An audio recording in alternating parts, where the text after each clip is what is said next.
For the next session we're going to have, I'm going to welcome Professor Bekele to invite the panelists.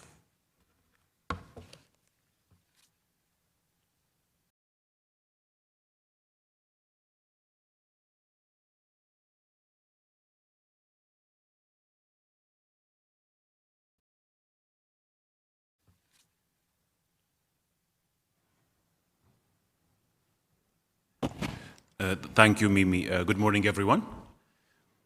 We will start the first session of today. May I have the slides on, please? They're on, okay. This morning, under the title, Forming an Association of Medical Schools in Africa, Lessons Learned, Strategic Goals and Pathways to Success. For 75 minutes, this session aims to spark dialogue around creating a robust consortium of medical schools among African medical schools. Previous attempts to form such associations have faced several challenges, but the potential behind of forming such a union is significant. This session will begin with a presentation, brief presentation, to be followed by a panel dialogue between distinguished educationists and leaders in the world. Just as an introductory remark to this panel, a brief history of medical schools in Africa. Modern doctors' training in Africa is a 20th century phenomenon. 18th, 19th century was not actually real training of medical doctors, but quote unquote, Africans shall be given certain measures of training to assist the colonial doctors who were sent to accompany the colonial administrators. So basically, medical schools started to train assistants, health assistants. Eventually, in the late 1800s, 1900s, doctors started to be sending doctors to colonial Europe.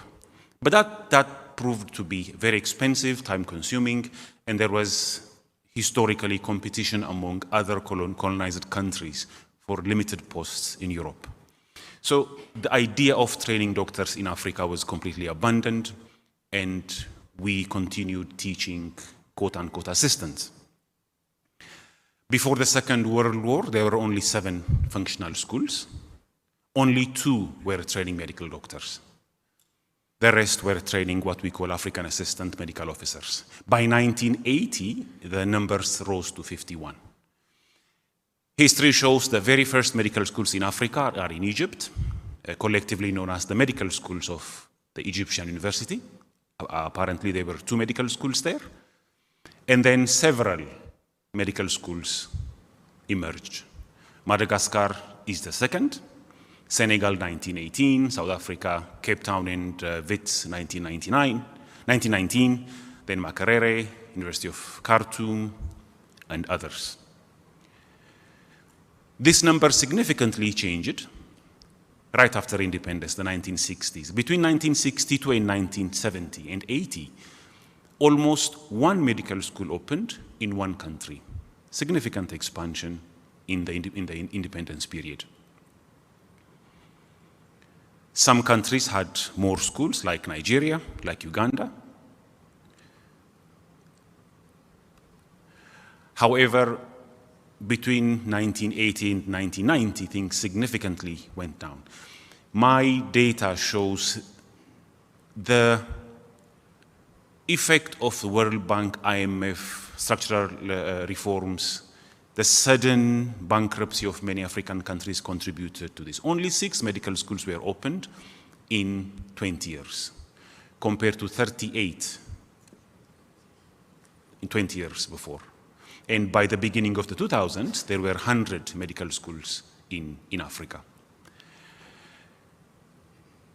Then, between 2020 and 2023, the numbers rose to 444, mainly because of expansion of private medical schools, massive expansion, and some public schools.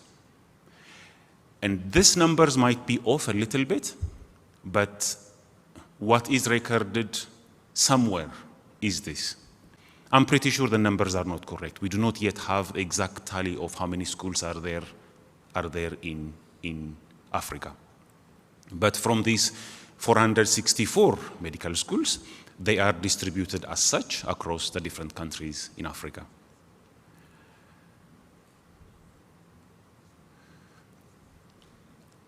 Now, my information is based on published data from these journals, from these publications. Most of them are published by people who are in this room, and some written in the 1970s and 80s. Now, when we look at attempted associations of medical schools and colleges, the very first one we should mention is the AAMC, 1876, which is about almost 150 years old. We can also talk about the Pan American Federation of Association of Medical Education, 1962, about 63 years old now. We can also mention AMI, 53 years old, in Europe. We can also mention the WFME, again, 53 years old, and AMSA. AMSA, Association of Medical Schools in Africa, was established in 1961 in partnership with the Rockefeller Foundation and AAMC. It was started.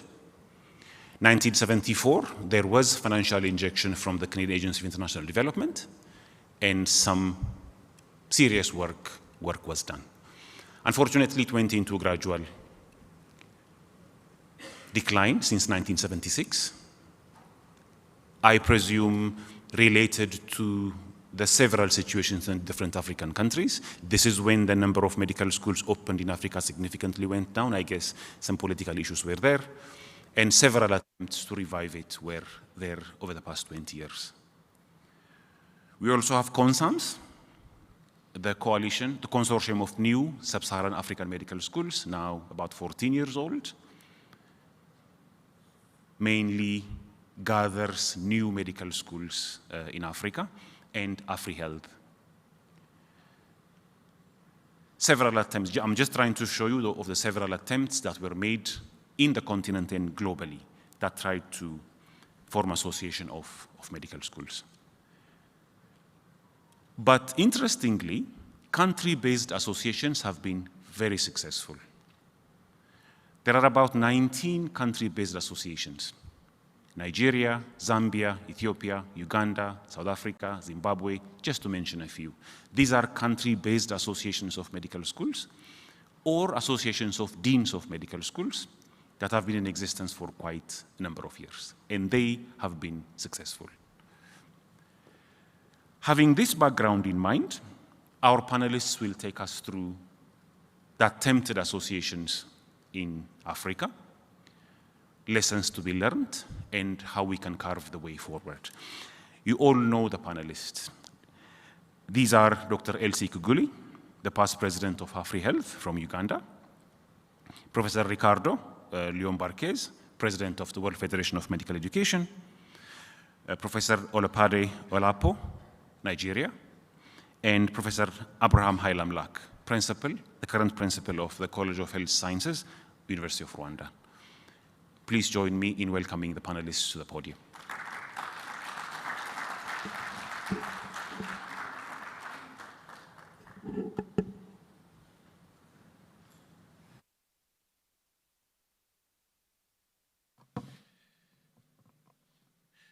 Good morning again, friends.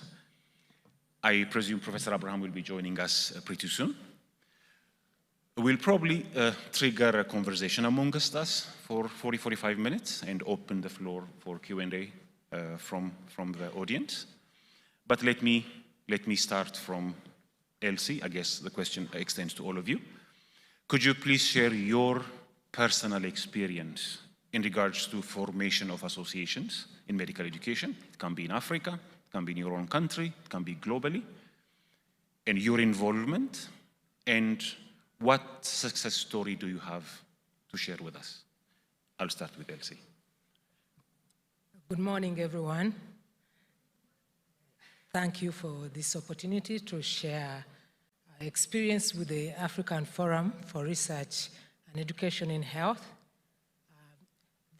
We call it AfriHealth because the name is long and quite a mouthful, but AfriHealth is easy to remember. So AfriHealth was established in 2016 as an interprofessional Pan-African organization, bringing together health professionals from all disciplines, from nursing, from pharmacy, laboratory, all social scientists that are involved in health professions education.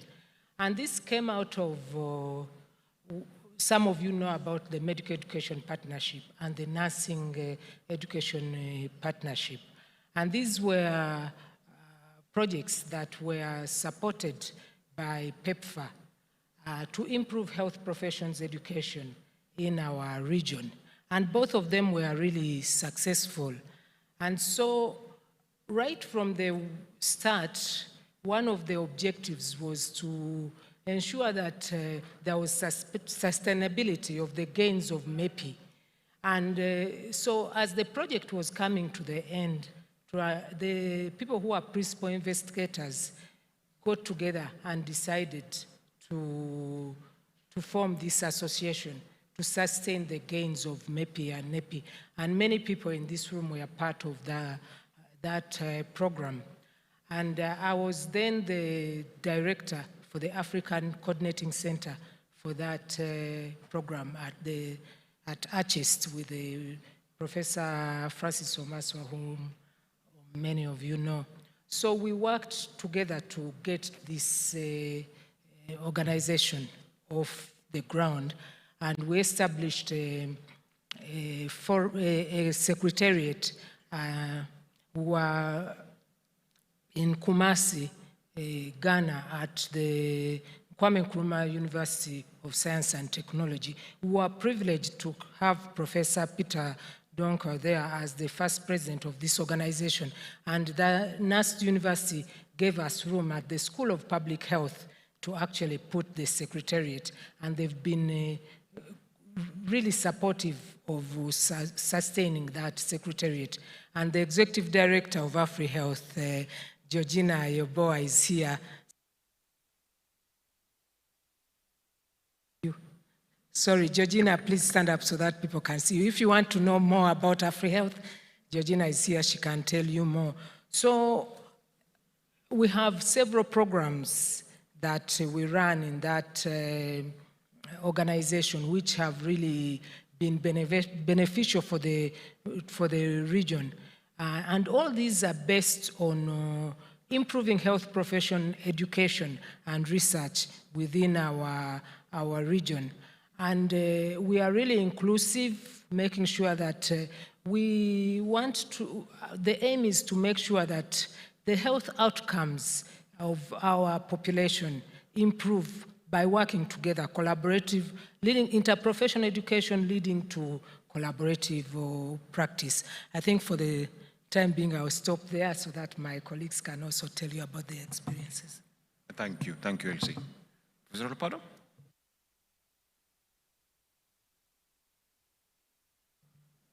Thanks. First, let me thank the organizers for inviting me to this conference, which is been long coming in Africa, and for the comfortable lodgings that have been placed. My experience in medical education and medical schools association in Africa started way about 2005 when we initiated the SAMS study, the Sub-Saharan African Medical School Survey, which identified at that time about 168 or 172 medical schools, and also the problems of ensuring that they could work together, because we found that there are many commonalities across medical schools, despite their being in different regions. And one of the things that was recognized was that part of the divergence became more apparent in the 1980s, when the Association of Medical Schools in Africa, which was founded in 1961 in Ibadan and inaugurated in Kampala in 1963, went into abeyance because the foreign funding that was available dried up and there was an economic glut in the continent. So the last meeting was in 1980, and since then, until we did the SAMS study, AMSA had been somewhat quiet, but was housed in the WHO. Indeed, the WHO Afro in Brazzaville had an AMSA desk that was at that time manned by Magdi Awasis and subsequently by Jennifer Yoni. And they kept a register of the schools. As Dean Abebe has stated in his preliminary talk, and that was a good talk, a nice recount of the history, by the way, congratulations. As he stated, the economic downturn and the fact that communication between medical schools was difficult is one of the reasons and one of the real strong points as regards how difficult it is to maintain medical schools association. And I don't know if many people remember what it was like in the 1980s, 1990s, early 2000s. It was sometimes easier when you wanted to go from one African country to the other to go to France first before you came down, or to go to London first before you came down. And communication between medical schools was essentially like that. So it was necessary to build a network. So one of the outcomes of the SAMS study was to revitalize AMSA, which that's the Association of Medical Schools, which was done partly until 2014, when in Congo, Brazzaville, the WHO availed us with some information to bring several of the medical schools associations and medical associations together in Congo, Brazzaville, and set up an interim EXCO. It's important to note, again, that because of the explosion of medical schools that occurred since 2000, the sort of controlled growth of medical education in Africa was somewhat disrupted, with a lot of private schools coming in, some for profit, some for non-profit, some religious. So in addition to the public schools. So there's a lot of commotion, so to speak. So we tried to get all that together. A few of us were appointed largely from the founding schools of AMSA. And in 2014, Professor Seran Campbell was appointed as the president, interim president, to gather things together. And in 2018, he handed over to me when he went over to AfriHealth. We continued the revitalization, but certain things were clear. The first was it was important for us to own the association instead of it being domiciled in WHO or needing foreign support. To do that, you need to do a few things. First, you need to have some corporate identity, and you also need to have a permanent secretariat where you keep records, because what happens is every time a dean changes, and I've met with a few of you here who don't know about AMSA, but your dean was on the EXCO or was on AMSA, every time there's a change in office, there is a change. So that had been a problem. So we had to establish a secretariat and also to establish corporate identity. So with that, the revitalization was, the rebuilding was going to be complete for 2020, when there was supposed to be a Congress. Then COVID struck. Even Dima Bebe was just informing me, which I didn't know, that they contributed $10,000 to that unfortunate conference that we lost about $40,000 putting together in those days. So AMSA had therefore had to be rebuilt on solid grounds, which has been done, and then contacts being made with the medical schools to say your association is now solid. But in the meantime, there was maintenance of all our international collaborations. Just a brief talk about the association in Nigeria as regards medical education, National Association of Medical Educators, which was also started about 2013, 2014. That has, again, had the same issue. and that's where I'm going to end. The issue of transition. Anytime there is a transition, and most deans stay in office for 2 years, they tend not to hand over. And because most schools don't have functional official emails, you send out 1,000 emails, 900 will bounce back. And if there's anything that we need to sort out, which was what I was very glad about when I got here, is that we need to establish institutional emails so that these various associations can maintain contact when one dean leaves and another takes office. I'll stop there. Thank you very much. Before I invite Professor Ricardo, let me go to Professor Abraham. Your experiences with COME and other associations of medical schools regionally and in country. Please share with us. Thank you, Professor Ababa. Sorry for being late. With Professor Olubunmi, we participated in the revitalization of AMSA.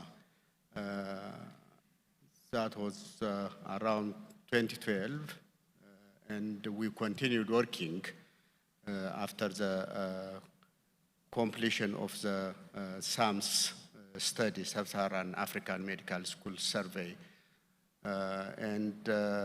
With that motivation and the prevalent challenges in medical schools in Ethiopia, many of them new and some of them pretty old, they were experiencing various challenges and they were managing them differently. Learners used to complain on the way they were handled. So with the motivation of revitalizing AMSA and that challenge, as you may remember, we started discussing first at a small scale, yourself, Professor Ababa, while you were the Dean of School of Medicine at Addis Ababa University, and the then Chief Executive Director of College of Medicine at Addis Ababa University. We started at small scale on how can we create a forum for medical schools in Ethiopia. Then we started discussing with other senior people. It was supported, and we engaged Ministry of Health and the Ministry of Education. They were supported both. And it happened, the Council of Medical Schools in Ethiopia was established in 2015. As again you may remember, the first forum was hosted by School of Medicine at Addis Ababa University, the foundation forum, where the bylaw was endorsed by the General Assembly, and on how to run the General Assembly, everything was decided on that day. Thereafter, the gathering used to happen twice a year, hosted by schools on a rotation basis and co-funded by the Ministry of Health. With that, many challenges are addressed. Even the undergraduate curricula for all medical schools, including private medical schools. By now, they are over 40, by then close to 30-something. It was harmonized and quality development standard developed for all medical schools and approved. So many of the issues were standardized and it created an environment where they can support each other in terms of human resource and other infrastructure issues. So that's the experience I have. Started with the motivation of AMSA and the challenge, but still it is supporting the medical schools in Ethiopia. Yeah. Thank you, Professor Abraham.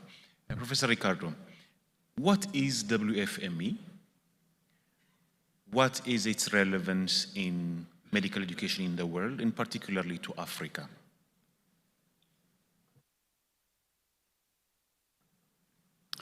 Thank you very much for the question. First of all, the World Federation for Medical Education, as probably most of you know, it's responsible in the process of trying to enhance the quality of medical education. And we have been doing this through three main processes: the establishment of the recognition program, the establishment of the standards, and the process of the World Directory of Medical Schools. We were founded in 1972, as has been already mentioned, and our two founding members are WHO and WMA, okay? Both are here in this meeting, so I may say that my parents are here, okay?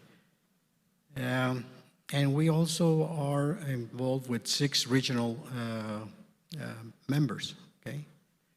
We have a regional member from Americas, that's PAFAMS, that has been mentioned. That is one of the oldest associations of countries of medical schools. That's the Pan American Federation for Associations of Medical Schools.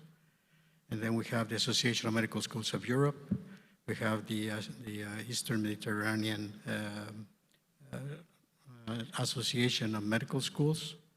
Then we have the Southeast Asia Regional Association of Medical Schools. We have the African Medical Schools Association, and we have the Western Pacific Associations of Medical Schools. So that's all the 6 regions. And we also have within our Executive Council the Junior Doctor Network, the International Federation of Medical Students Association.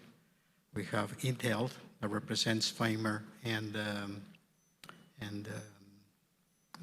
ECFMG. And I'm missing one also, okay? So those are our executive members. And through the years, we have been working with all the regions in order to support their medical education, okay? So when we concentrate with what has happened in Africa, when the WFME was founded, the African Association of Medical Schools was already in place. So I asked past President David Gordon and Professor Luis Sambo, who is a key person in the development of the relationships with AMSA. What happened is that the relationship existed with Africa, but one of the deans of the South African medical schools, who was responsible for the representation of Africa, declined his presidency and gave it to another dean. I believe it's Dr. Jacobs from South Africa.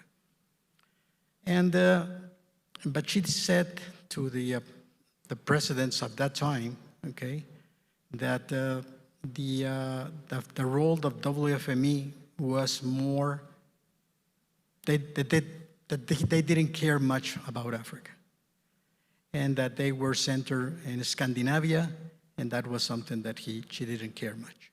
So she actually cut relations with WFME. So obviously, the World Federation for Medical Education cannot participate without one region, okay? So my antecessors went to the regional director of WHO, Dr. Luis Sambo, during those days, and he supported us by the creation of a meeting that took place in Congo, okay, in the offices of the WHO. And the first thing he did, he made the things in some way that he made Dr. Jacobs from South Africa to renounce the position of president of AMSA. And he appointed the new president, okay, through a meeting that took place with several representatives of medical schools in Africa, with a representation of the WHO members. And it was it was 47 people who were participating in that role. So in that time, the new president of AMSA, what was his name, Olubami? Nelson Sawankambo, okay? And he was the president, and they appointed Dr. Olubami as the Secretary General for this process. And it worked well, starting from there, and it started to have relationships and with other regions, okay? Because one of the things that WFME likes is that we share experiences with the other regions to see how we can enhance the quality and learn from the experiences of other parts of the world. Later on, Olubami became president, and he has been participated with WFME for many activities. Every activity that we organize, he's present there. He belongs to our executive council. He tried to make he implemented a conference in 2020 in Nigeria. We had everything ready, but just a month before, COVID arrived to the world, and we have to cancel that wonderful meeting that had a lot of planning from Olubami in order to make it successful. So, independent of that, we continued, and we have been up to now participating very good with the African representation. Now, what has WFME given for Africa? Well, as besides the friendship with the leaders of AMSA, I can say that in the year 2003, we generated the standards for medical education. And we created what was called the trilogy, okay? This is the basic medical education standards, postgraduate medical education standards, and continuing professional development. And many schools around the world have been following those standards through the years. Right now, our standards that we modified in 2020, that was a first modification, and we are about to modify them again. We transformed them from standards that were prescriptive, telling exactly what to do, to principle-based. So this is what you should have, but you can do it any way that fits your needs in the country, fills the context, fills the culture, fills the healthcare system, fills the people of that country. So they have been very successful in many parts of the world. And we have been creating the recognition program. So we have another part in which we recognize the accreditation agencies of the countries of the world. And I may say that probably 80% of PAFOMS is covered with accreditation agencies recognized. Europe has around 70%. Middle East has around 70%. And Southeast Asia around 70%. But Africa has no recognition agencies, especially in the Africa region according to the distribution of WHO. And I have been talking to Olubami in order to see how we can support. I have been participating in Mankoa, talking to the councils of the importance of this recognition, because when you set a standard, everyone tries to reach it or has to reach it if you have to go through accreditation. So this, in one way or another, helps you to rise the level of what you're actually doing, okay?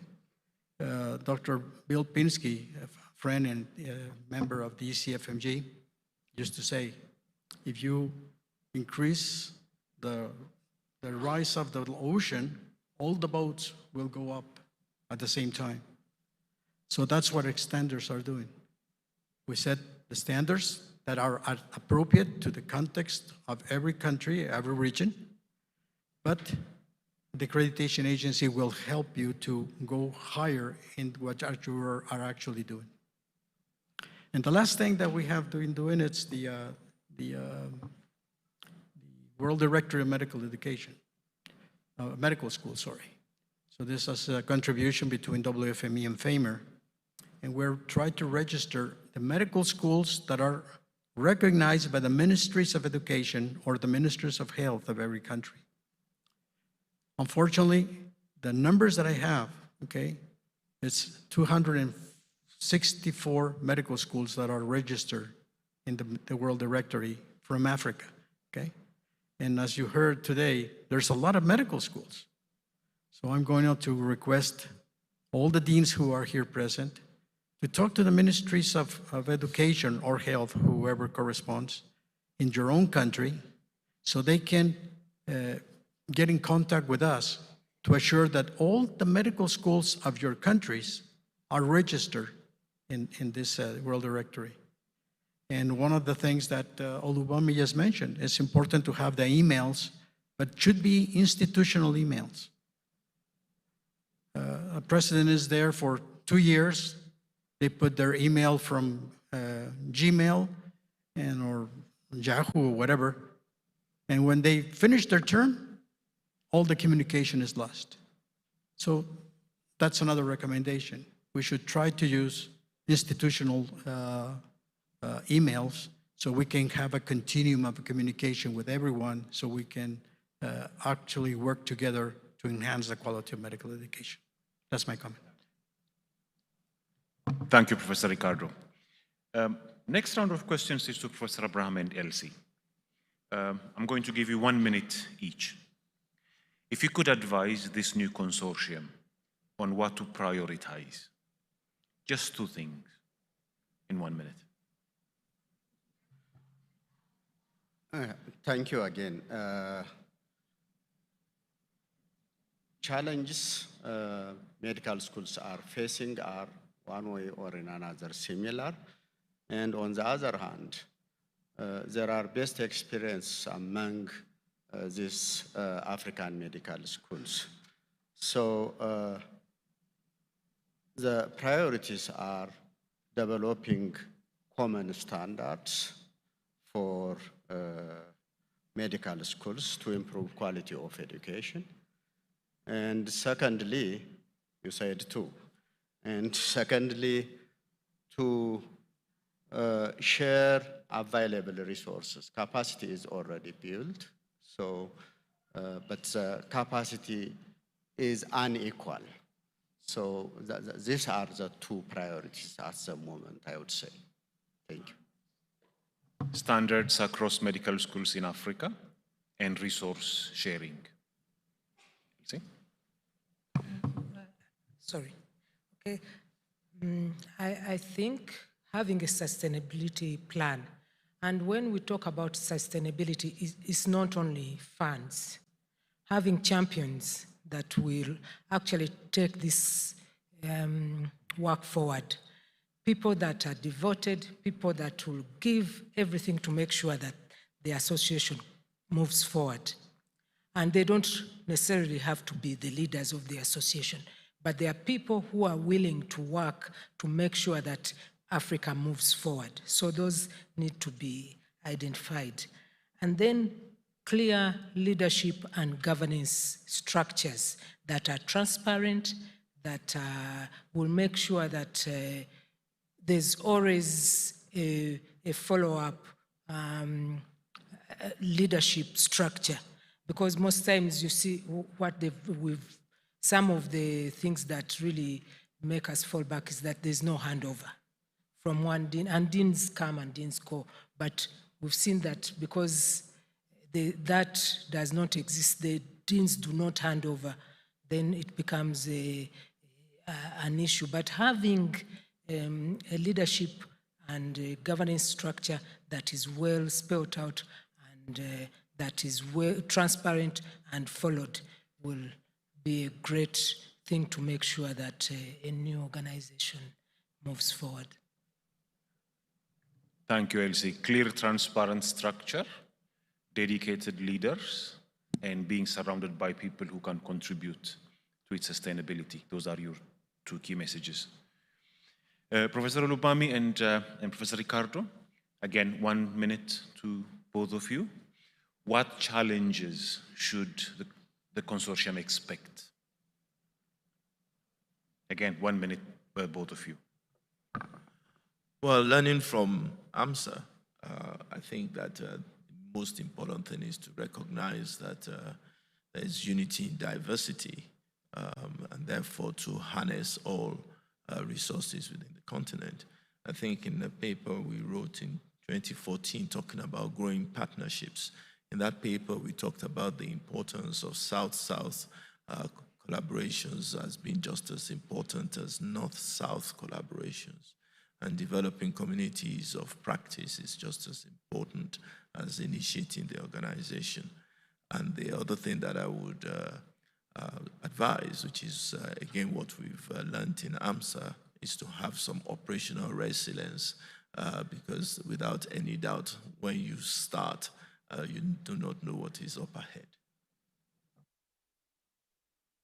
Thank you, Professor Lopado. Diversity and inclusiveness, I guess Africa is diverse in language, in resources, so inclusivity of all those in the continent, and a permanent address, secretariat, that can actually lead the institution, should not depend on individuals or individual medical schools. Thank you. Professor Ricardo? Well, my recommendation is first to have inclusion. And inclusion means that right now, you told me there's 131 deans being represented in this consortium. But I heard that there's around 400 medical schools or something like that. So where are the other deans? So we have to see how we can talk to them and make them part of all this thing. And the second most important thing that I believe is we have to consider the deans of the medical schools of Africa as a family, okay? We cannot be fighting among each other. We all want the same thing. We want to have the best medical education, to have the best doctors for our country to serve all people. So if we are in disputes, if we are in disagreements, we are not going to reach nothing. So let's try to work together, okay, as close as we can, as brothers and sisters, okay, to achieve the goals that you as a country, as our continent, are looking for your own people. So that's my recommendations. Thank you, thank you. 466 medical schools, all should be there on the table. Correct. And even if you fight diplomatically. But I'll try to avoid them as much as you can. Absolutely. Very good, thank you very much. Let me pause now and probably open the floor to the audience. I hope people will have some questions. I'll take 3 hands at a time. Colleagues, can we have a rotating mic, please? And may I remind everyone, 1 minute per speaker, limited to just questions, not opinions. 1, 2, and 3 over there. Thank you. Yeah, hi, Quentin Eichbaum from United States and also a member of CONSAMS. Professor Ricardo Boquez, you and I have chatted a bit about this, but I can reinforce your point.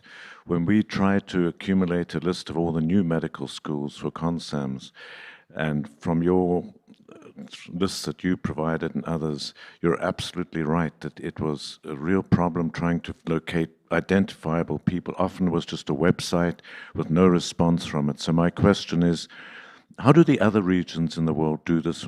If they do more effectively, provide reliable contact information, or do they have stable secretariats or medical schools that do that?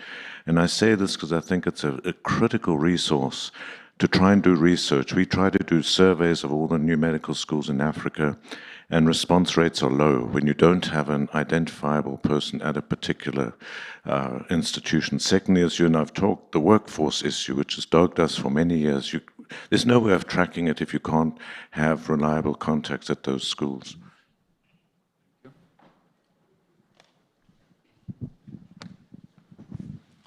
Bien, et bonjour, merci en tout cas pour les différents intervenants. Nous avons appris beaucoup de choses. Et moi, ma question, effectivement, je l'ai demandé comment faire en sorte pour d'abord réussir l'harmonisation dans l'espace de l'Afrique. Parce que les grands défis pour moi, c'est d'abord ça. Quand on arrive à réussir l'harmonisation, ne serait-ce qu'à 70% des programmes, et nous serons peut-être à mesure de multiplier ou de favoriser la mobilité des enseignements, des enseignants, mais aussi des apprenants, et étant donné qu'en général en Afrique, nous avons presque les mêmes réalités socio-culturelles et peut-être les mêmes préoccupations sanitaires. Merci. Before we proceed, may I ask Dean Gloria to translate what was just said?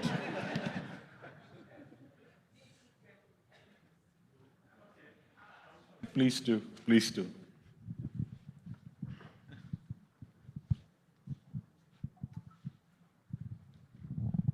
Okay, thank you. What he's raising is based on the fact that all sub-Saharan African countries have almost the same realities, the same culture. What he thinks is a major challenge is to be able to have at least 70% harmonization of curricula. So how can we make sure that this is made? To him, it is really essential. Thank you. Thank you. And third speaker, our sister there. Yes. Good morning. Akwe Asimbang, Interventional GI at Massachusetts General Hospital, Harvard Medical School. While I support the concept of strengthening our medical schools, the question is what happens when they graduate. I think the challenge that I've seen in most places is we're increasing medical schools, we're graduating all these medical students, but they have no jobs. And so are we growing the medical schools faster than we're employing them? Because I think it's also unrealistic to expect a new graduate to volunteer, unpaid, and then at some point, unknown, they may or may not have a job. So the question is, what are we doing about the pipeline once they graduate? Thank you. Thank you, Dr. Akwe. First question to Professor Ricardo, second to Elsie, and third to Professor Abraham and Professor Ololopade. If I understood well the question, because the sound doesn't reach me well here, but the way that we have been able to have the information correctly from the medical schools around the world is because the associations of medical schools of the different countries are very well organized. So what they do is they put us in contact with the people who are responsible for the recognition of or the creation of the medical schools that are legally established in those countries. And that communication flows very easily, okay? And again, most of those countries use institutional emails, okay? So when there's a change on the dean or there's something important, they communicate it to us and we are able to put it in the World Directory of Medical Schools. But again, as I just mentioned, every dean here belongs to one country, and I'm sure that in that country, sometimes there's more than one medical school. So you should all get together, okay? Try to form an association of your country. I heard that there's already some that are working that, and communicate with your Ministry of Health or Education, whoever is responsible to supporting the creation of your medical school. And another thing that works in some countries is that the representation in this associations of medical schools, it's normally is supported by the president of the university that the medical school belongs to. And why is that? Because normally the presidents are more stable than the medical school deans. So if there's something that has to be communicated, we can communicate directly with the president of the medical school or his office of that university, and they can provide us the information of that the medical school they have within the university. So that's just a recommendation. Thank you. Should Africa think of a unified curriculum? Thank you. I think we discussed this yesterday morning at the first session. And I think it's important for us to harmonize our curriculum, have some basic competencies that we expect our graduates to have. Of course, the entire curriculum will not be similar because there's always a variation between places, geographical, socio-economical, cultural, and all those things. But some basics that we expect graduates from the African region to have. And we heard from Professor Champion Nyoni, who is the technical lead in health professions education at WHO Afro. And the process has already started and involves quite a number of people that are in this room looking at the competencies that our graduates should have. And these could form the basis on which the curriculum that we develop at the different schools are based. And there are also other efforts. I understand the Association of the Councils, I don't remember the exact name, but AMCO is also working on this. Probably we need to harmonize that so that we also have harmonization of the organizations that are working on this. And I believe, this is my opinion, that WHO Afro would be the best place for us to have the lead so that we all feed into that and then have some basics that we can use, and then we have the different curriculum that we'll implement in our schools. And I think also this is one area that an association of medical schools could actually contribute to, making sure that the curricula that we have in Africa are appropriate for our region, but also globally recognizable. Thank you. Thank you, Elsie. Last question to Professor Abraham Ndolopade. Are we training more than we can hire? And could you also cite some examples? Yeah, for both of you.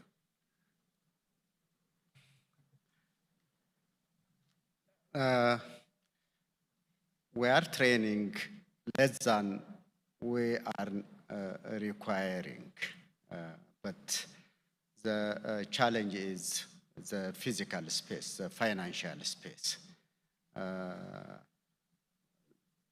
The experience of Ethiopia, there was what it was called flooding strategy.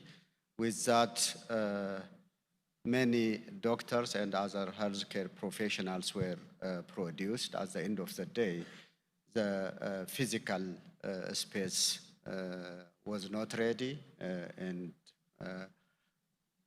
it is like a false saturation. It's not true saturation. We are doing it here in Rwanda now, but it appears that there is readiness to absorb all. Until now, we haven't seen any telltale sign for overproduction to the physical space here in Rwanda. If you could also expand on what the role of associations in this discussion is. In that, I think You mean association? Associations of medical schools, local, regional, continental, what would be their role? I think in that case, even the graduates produced anywhere where they do not get enough jobs, they can be relocated to, or they can be employed in other member countries. If we have standardized the training, that's the way how can we extend, and yeah, that's Thank you. I think it will be difficult to divorce the issue of curriculum development and curriculum reform from the issue of retention and workforce space. There is absolutely no doubt that Africa is underproducing doctors. The issue is the distribution, rural versus urban, and also whether they're fit for purpose or fit of purpose, which has to do with curriculum development.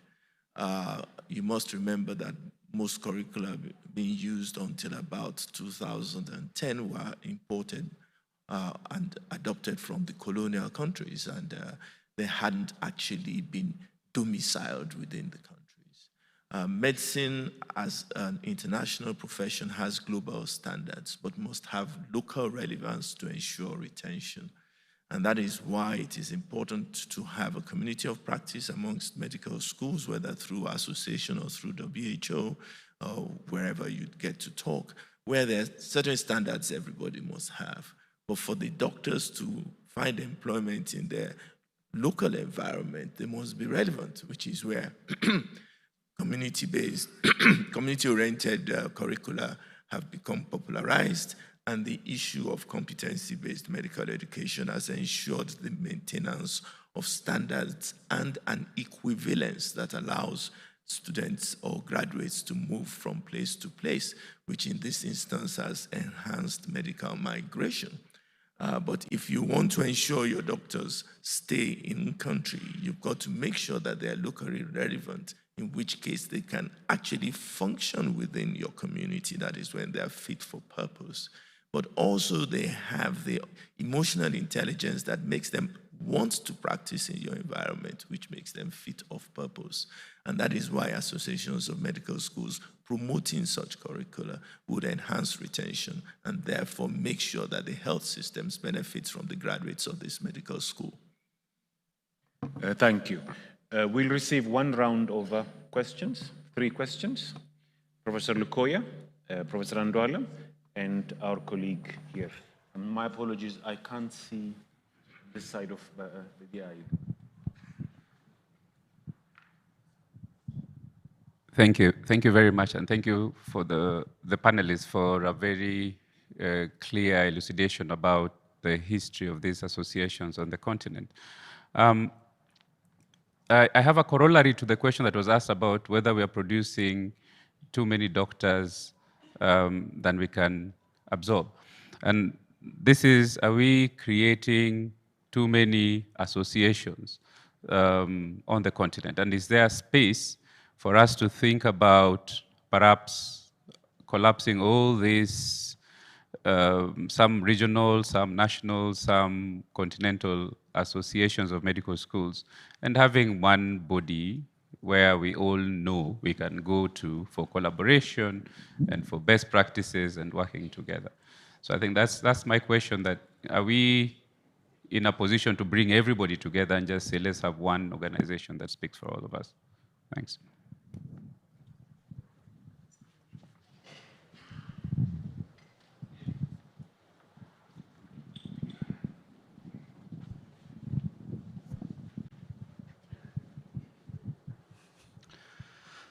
Thank you.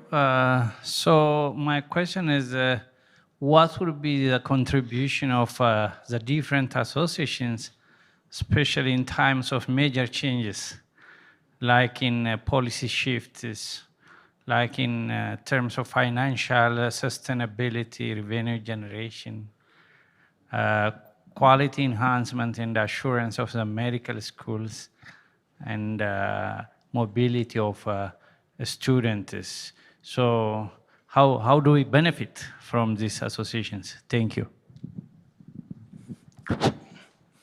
Thank you very much. I want to join others in thanking the panelists for great contributions. Mine is not very different from the first question, but just a little chip off.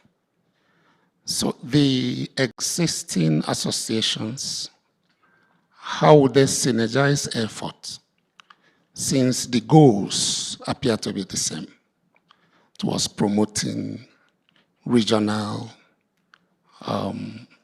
medical education in Africa? That is the question. Thank you very much. Question 1 and 3 are related. I'll ask Elsie to respond to that. And Professor Andualem's question, maybe Professor Abraham, you could tackle that. As you can see, we only have 3 minutes. Let's summarize the answers and we move on. The issue of whether we should have one association and how do these associations contribute. I think I'll respond to how they contribute. I think we could actually harmonize how we work. For example, I'll just give the example of AfriHealth and the Association for Medical Schools, whichever one we'll have at the end of this meeting, is that the one for AfriHealth is health professions education. So it cuts across all the professions that work towards improving the health systems and the health outcomes of patients. And so that one, and in between meetings, we should have activities. And for example, AfriHealth is already, because we are really working on health professions education and research, improving health professions in the region, pedagogy courses, leadership and development courses that are being offered across the region with curriculum that have developed by our own experts in the region. Then there's the niche that each profession has its own needs that may not be met by an overall health professions education association. And for example, in medicine, we also have different things that we are focusing on that could actually be handled by the Association for Medical Schools. So I think these may, may coexist and also find, if we could get together and say, okay, let this organization handle pedagogy and research, and let maybe this one focus on what concerns medical schools, which we can also spell out what the priorities are. I think there's room for some of these organizations to work together and coexist. And if they feel they could get together and have just one association, that could also work, but it will depend on what the members really think. Thank you, Elsie. Professor Abraham? Yeah, thank you. The contribution of these associations, first of all, national, regional, and now we are talking about continental forum. They should synergize for efficiency and work on, as it was said yesterday, even today, on somehow curricular harmonization. Professor Andualem, you know the experience in Ethiopia where all 40 medical schools, one private as well as public, use a harmonized curriculum. When we say harmonized, we are not saying that everything is the same. We should give some window for institutional peculiarities. So that way, they can help each other. And also, there are regional standards based on the World Federation for Medical Education. Similarly, we can, under that umbrella, we can develop the African standard. And also, on the other way, as I have said earlier, capacity is built in many of the institutions, but that capacity is uneven. So we can either physically or virtually can support each other on maintaining quality education. And this as well enhance movement of students. I can see the challenges here in University of Rwanda. We have so many midway admission applicants to University of Rwanda College of Medicine and Health Sciences. They claim that they have completed third year or fourth year. Because of curricular difference, we decide them to go down at least 1 year so that they can cover the remaining to fit in our curriculum. So that will, if we have more or less similar curriculum, movement of students from one school to another or from one country to the other will be easier without underestimating his or her study in the previous school. So that's how I contribute that way. Thank you very much, Professor Abraham. Ladies and gentlemen, in the interest of time, I think we have to conclude this panel. We talked about the relevance of associations, forming associations in the world, experiences there for the past 150 years. There are lessons to be learned from AAMC, AME, and the other associations formed all over the world. There are serious attempts in the continent that we can build upon, we can learn from. And we also learned that it's not an easy task. There is a lot to be done, lots of responsibility on who the incoming leadership of this consortium. There is a lot to be done in the continent.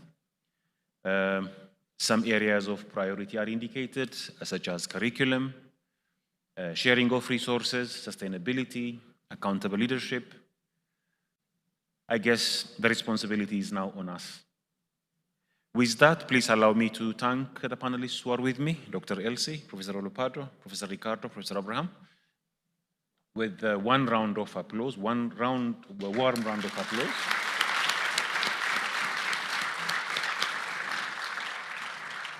I hope the conversation will continue during the tea break, but we can say the panel is now concluded. Thank you very much, everyone.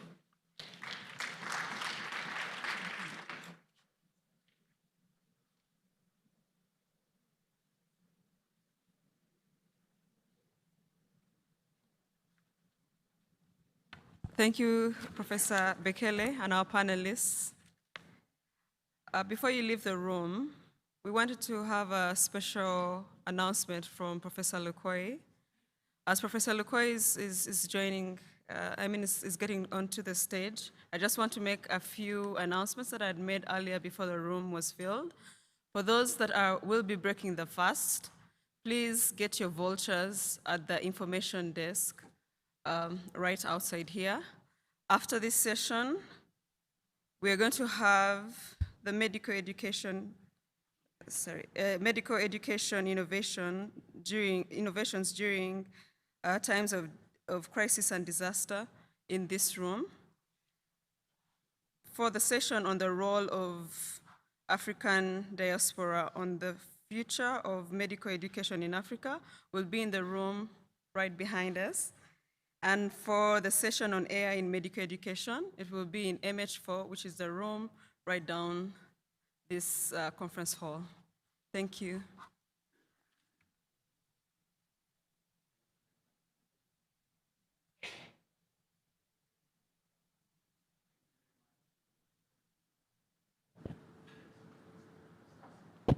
Okay, thank you very much. I just want to take a couple of minutes of your time.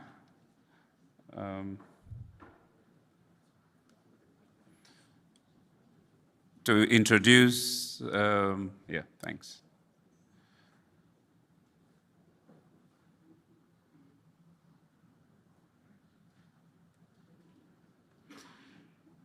I'm just waiting for the slide to come up. Yeah, thank you. I just want to take a minute of your time to introduce a meeting that is being planned for next year. It's a World Health Summit regional meeting that the Aga Khan University Medical College is hosting in Nairobi next year. And yeah, so just a little bit about the AKU. These are the principles that the Aga Khan University operates on. These are some of the numbers, and I will not take too much of your time on that. This is the footprint of the Aga Khan University across the world in East Africa and in Asia. But importantly, just a word about the World Health Summit. The World Health Summit is a meeting that is held every year in Berlin in October that brings together a similar conglomeration of medical educators, medical professionals, and industry and government to discuss issues of importance at that particular time. But then in between those meetings, we have the regional meetings across the world. This year's regional meeting is in New Delhi, as you can see on the slide, between April 25th and 27th. But next year, from April 27th to April 29th, that meeting will be in Nairobi, as I had earlier indicated. This meeting is organized by the World Health Summit Academic Alliance that brings together different organizations that are involved in health research, health education, and policy and governments. And we are a member in Africa. You can see only 2 dots there. I'm hoping that we can interest those of you who will attend this meeting to express interest in becoming members.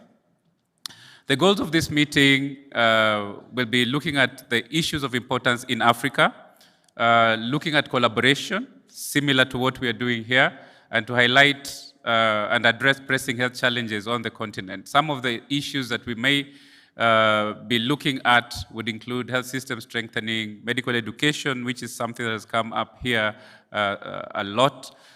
Think about innovation in health education, health research, and also partnerships, both with industry and with educators. Some of the suggested themes, this is still work in progress because we were 1 year out, include climate change and health, research, innovation, and policy translation, again, medical education, and strengthening health systems.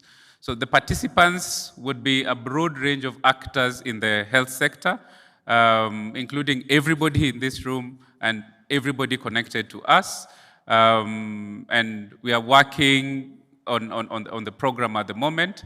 And some of the expected outcomes will include, at the end of the meeting, we have a communique that states what we as a region in Africa would like to see out of global health and the global health systems. So the important reason why I put this up is that I would like to collaborate. I would like those of you here who are interested in participating in organizing this meeting and in participating in this meeting to express your interests. And we will be sending out to all of you the announcements once the official announcement is made. So this is just an early sensitization for you. And I will hope that you can reach out to us. You can get more information from the website that's indicated there, worldhealthsummit.org. And I hope to see all of you in Nairobi next year in April. Thank you very much.